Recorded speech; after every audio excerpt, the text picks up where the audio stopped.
This is section 5.8, dividing a polynomial by a polynomial. In section 5.7, we talked about how to divide a polynomial by a monomial, one term, without a plus or a minus in the bottom.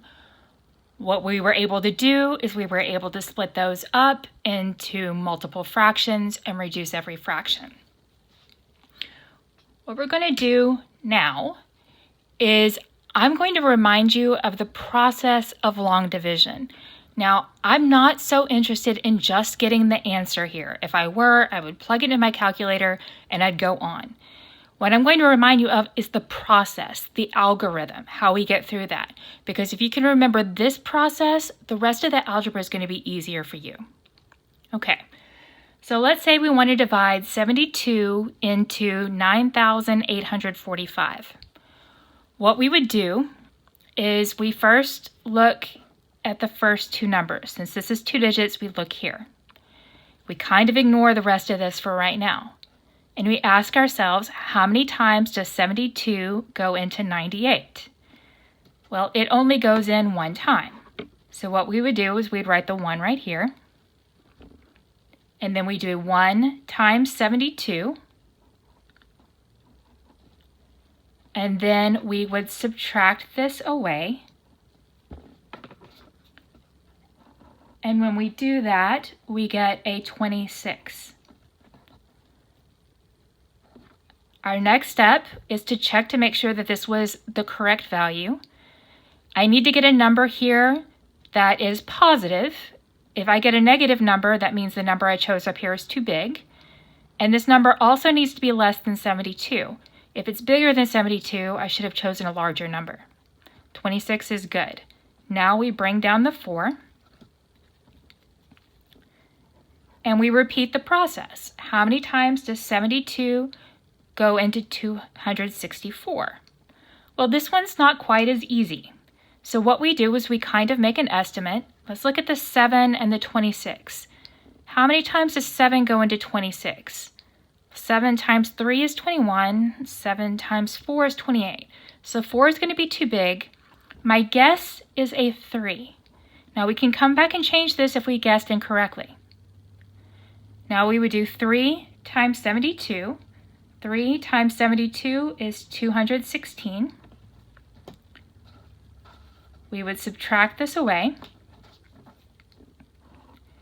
And when you subtract, you get 48. Now we bring down the 5 all the way down. And we do it one more time. We know one more time because we're out of spaces here. We have no more numbers to bring down. How many times does 72 go into 485? Again, look at the 7 and the 48. 7 times 6 is 42. 7 times 7 is 49. 49 would be too big. So let's go with a 6. 6 times 72 is 432. Subtract, and you get 53. Okay, so this is the process. Just a little bit of vocabulary. This number right here is called the dividend.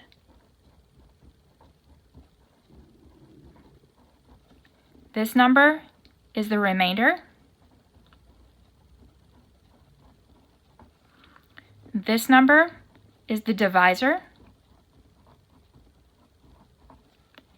And this number is called the quotient. Okay.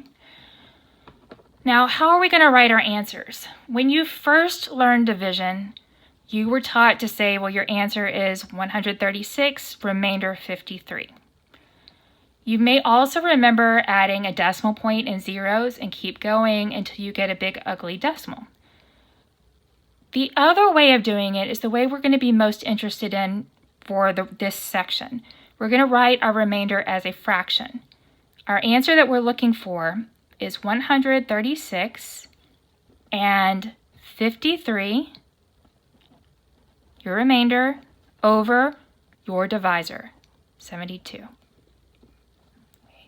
If this number happened to reduce, I would do that. It doesn't. Okay? One thing I want to point out to you is that we can always check this. If I want to check, what we do is we take the quotient times the divisor, so 136 times 72. And when I do that, I get 9,792.